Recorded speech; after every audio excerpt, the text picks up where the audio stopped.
Six Slayers, the home of the Stash Bros. I'm Mike, chilling with Chris. What's up, everyone? Welcome to our show. We mentioned at the beginning of the year, our first episode of 2021 was Six Slayers. We said that we were going to have some fantastic guests, and we did not lie. Today we bring to you the color maestro himself, Alex Sinclair. What up with that? Mike, I'm super hyped. Dude is always super cool. Every time we see him, he's always personable and ready to share. Honestly, he's one of the best colorists out there. I'm pretty excited about showing it with the world. Not only are we getting an awesome interview, he's going to break down a cover. A special cover featuring our theme of the day, Superman versus Batman, when the Titans collide. And who's going to win? Who's Alex going to pick? Is it going to be Superman or is it going to be Batman? We're going to find out. And finally, we're going to give Alex and show Alex our top 5 signed books from Alex, because we see this dude about like 3 or 4 times a year. Yep. So it's going to be fun. It's going to be fun. Before we dive into the interview, we'd like you to hit that like button, subscribe, hit the notification bell. Please comment. We are the Stash Bros. I'm Mike, that's Chris, and here comes Alex Sinclair in the talking box.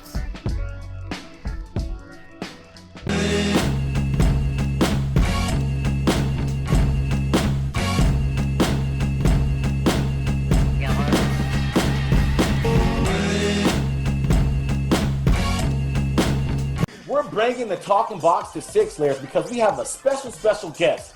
No lie, Chris and I got a combined 300 plus signed comics from this man. Probably more. You may have seen his work on modern classics like Batman Hush, Under the Hood, Blackest Night, and that's contributed to countless beautiful covers. Ladies and gentlemen of Stashland, we bring to you the Commander of Color, the Gradient General, the Sultan of Shade, and the Titan of Tonality. One of the OGs of digital coloring. One of the most prolific artists in the game. Make some noise for Alex Sinclair. Woo! That's awesome. Rules. That's awesome. Yes. Thank you. Thank you. We're so grateful to have you.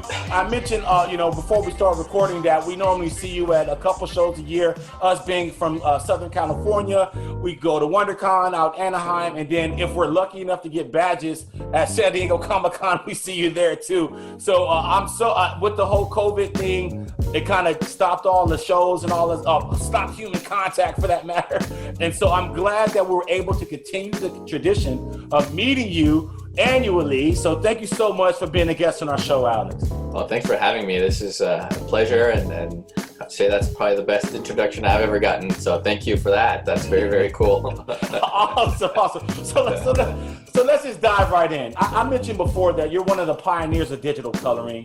When did you start working with the digital platform? And just to paint a picture to our audience of the struggles of when you first started to now. So I think when I was trying to break into the industry, digital color was really in its infancy. It was kind of getting started. So much so that my samples were all hand-colored samples. Right up until that point, I had been showing pencils, inks, and colors, and it became very clear that the colors was what everyone that looked at my portfolio really kind of gravitated to. And it was in 1992 that Wildcats #2 came out. Had a talent search in the back of the issue, and there was a call from Homage Studios because it wasn't Wildstorm yet. Homage Studios had a talent search call for writers, pencilers, inkers, colorists, and everything. And I made a conscious decision that I was just going to send color work. I'm like, all right, that's my strongest art specialty, and I'm just going to focus on that, and I can use it to get my foot in the door and eventually become a penciler or an inker or whatever it is that I'm going to end up doing. And so I sent color samples in, and a couple weeks later I got a call from Jim. The studio was small enough that back then Jim was the one making the calls, inviting people to come over to the studio, and I was brought in the process of the phone call, he very quickly explained to me that they were going digital. So one of his first questions was, do you know what Photoshop is? I had no clue what it was. I had a little Mac Classic black and white computer, and it really had the art program I had on there was called Super Paint. So once I said, no, I don't know what Photoshop is, he's like, do you know what the lasso tool is? I'm like, I know what the lasso tool is.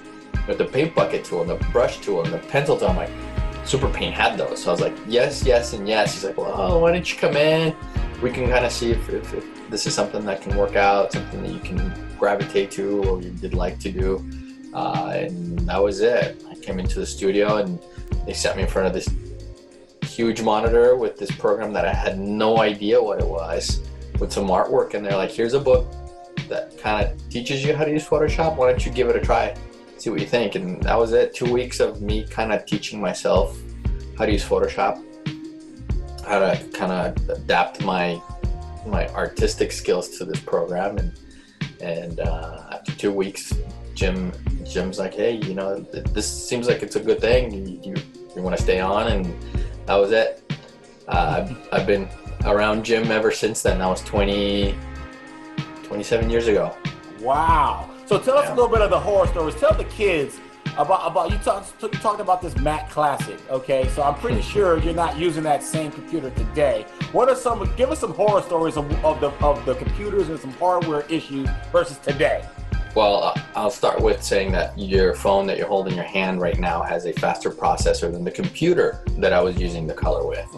1. 2, Photoshop was version 1.0 that I started with. Within a couple weeks, 2.0 came out, so we immediately upgraded. But imagine a Photoshop without layers. Imagine a Photoshop without multiple undos. You had one undo. And of course, imagine a Photoshop where the computer's so slow that, you know, working on a page took longer, just from the standpoint that the computer had to think about filling in spots. Saving took 10 minutes per save. I mean, we're talking about some, you know, we had some high resolution images that we needed to print. So that you know, just saving was a time kill. And so there was a lot of adjustments to it. You know, whenever we worked on even larger images, so like double spreads, triple spreads, we had those quad spreads from Wildcats number 5. Just throwing a gradient on a background on a 4 quad took 45 minutes. So I actually sat down, I threw the grad, and I turned around and started working on the other computer, because I knew it's going to take a while for the computer to even just process it. 45 minutes later, the screen was redrawing the gradient, and thankfully it was a good enough gradient that I didn't have to undo and do it again. I was like, yeah, looks good. Save, and you know, another 20 minutes down the drain just saving. And then so there was a lot of you know, going from being able to draw on paint where you can just do it on the fly and you do it continuously, and I'm an artist who works with mediums that I like to work fast with. So oil paint isn't my medium because it takes forever. So going from being able to work with fast mediums to something like this where I can't do anything about it, I have to wait for it. That was probably the most frustrating thing about it. My favorite thing about it was just learning it, right? Being on the front of not only learning how to use Photoshop, but how to take Photoshop and use it for color and comics. And so John Nee, who was in charge of Homage then, he was very instrumental in helping us come up with the coloring, the digital coloring for the studio, because he had a very strong computer background and a printing background, and I came into this with an artistic background. And between the two of us, we kind of started to figure out how to use Photoshop. And as we hired more artists that came in, we brought artists that knew digital and knew practical art, and between, you know, first 2 of us, and then 3 of us, and then 4 of us, and 5 of us, we slowly developed the coloring style that Wildstorm Effects would be known for down the line. Going from you rendering or just processing for 45 minutes, what kind of monster computer you have right now? What kind of monster Mac you have? I actually only have, it's an iMac. It's an iMac i7. It's the 27-inch iMac. And then I have a Cintiq, a Wacom Cintiq, which is also 27-inch. So imagine a 27-inch laptop, basically, if you open it up and that's sitting on your desk. That's kind of what my setup looks like, where the iMac's sitting like this, and then the Cintiq's at an angle, much like a drafting table would be. And, you know, it's got enough juice in it and enough video memory to run both, enough RAM, Photoshop not to crash. knock on wood. And so I don't want to jinx myself. It's enough. There's computers that are definitely much more powerful than this. But for the purposes of coloring comics, it's more than adequate.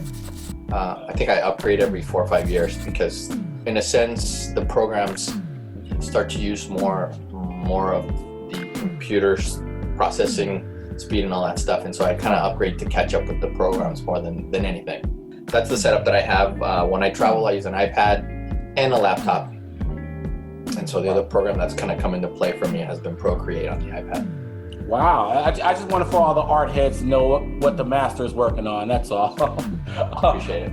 Okay, so I want to ask this question. I've been asking it to all our guests so far. Many comic book fans have been speculating about the death of the comic book industry. What do you have to say about these doomsday preppers? They show up every 4 or 5 years, right? and we're still here. So I think the industry's fine. The movies have definitely kept the interest and brought in new readership, kept the interest in us, and shown folks that the true meat of the content that's in these movies comes out of the comics. And so hopefully, the companies like, Disney / Marvel see that and continue to publish there, and now, Warner Brothers / DC Comics. And then from that, the two major publishers can definitely help continue to keep that interest. And then you have publishers like Image and Dark Horse and IDW that bring in licensed properties that really keep a very strong interest in the non-superhero work that's out there. That still is just as interesting. It's just as important to the industry. You've had a prolific career. You have an amazing resume, and you're considered a living legend in the comic book community. Honestly, every time we go to a con, we bring books because we are excited to see you.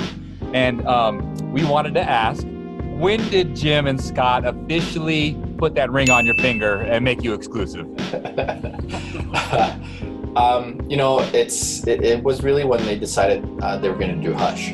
When Jim decided he was going to do Hush, obviously Scott was going to ink it, no doubt. And I had been working on Harley Quinn then with Terry Dodson and Rachel Dodson and Carl Kiesel, and they felt that my work on that book was strong enough that they wanted to have one colorist that could add to what is now what was the 1-2 punch of comics, Jim Scott, right? What better pencil inker team has ever existed that is better than Jim and Scott? I don't think there's anyone out there. And so in the past in Wildstorm, we had a big enough studio and the deadlines dictated more so that we took a grouping of 4 or 5 of us colorists, and then we would color Jim's books because it was tight deadline. It made more sense. There's 5 of us. We can kind of coordinate and work, and I think Jim and Scott really wanted one colorist that could drive that buzz. And so they asked me if I'd be interested in working on a Batman book with them, and I don't think they finished the sentence before I agreed to do it. We did a book for Stan Lee's DC Universe, the Wonder Woman book. That was kind of our test run, like, hey, let's see what it feels like, what it looks like if the 3 of us work on a book like this. So it's kind of like an audition book for me, you could say. And it came out. We had a lot of fun. It looked great, and we literally jumped from that straight into Hush. Wow, so Hush was like the first big project you did with Jim Lee and Scott Williams? Exclusively, yes. Wow, so that's when they put a ring on that finger, huh? That's right. All downhill from there. The theme of today's episode is Superman versus Batman, and you have been a part of some epic stories involving both characters. Alex, could you share some of your coloring processes involving both of the characters? They're actually very different, the approaches that I have for both of them. You have Batman on the one side where your challenge is you have a character that is supposed to blend into the background, and yet you have to make him pop when you color him. And then Superman's the other way around. Is like, here's this character with the 3 primary colors in his suit, and how do you make him not jump out too much? Because yeah, he has to stand out, but you also have to make it look realistic when you're coloring him. So the challenge there is so he doesn't look like the grape stain on the white shirt, right? And so those are it's weird that they're challenges for each of the characters is completely different. And then what's great about each of them is, the cities for me. So Gotham is a character, it's a dingy, dirty, textured character that fits into the mythos of of Batman. And so you're always coloring with mood when you're coloring with Batman. And then Superman's got Metropolis, and it's shiny, slick, new. And so with him, it's more of a just kind of glorified look to what a city would look like in a character. And so it's cool that when they brought these two characters together, they're almost like the yin and the yang of the DC universe. And when they come together, it's this cool kind of melding of the two universes. All right, so I'll show you a piece that you've already seen, but we'll get to work on it digitally here. And I can talk about a story that it's funny because growing up for me, my brother always loved Superman and I always loved Batman. We always kind of were like, who would win in a fight? Batman, Superman, Batman, Superman. We went back and forth all the time. And so when we did Hush, and the scene where Batman comes in and puts the ring on him, just decks Superman. Oh, when I finished that page, I sent a JPEG of it to my brother. It's like, told ya. All right, so here we go. We're gonna jump in here, and what you guys are looking at is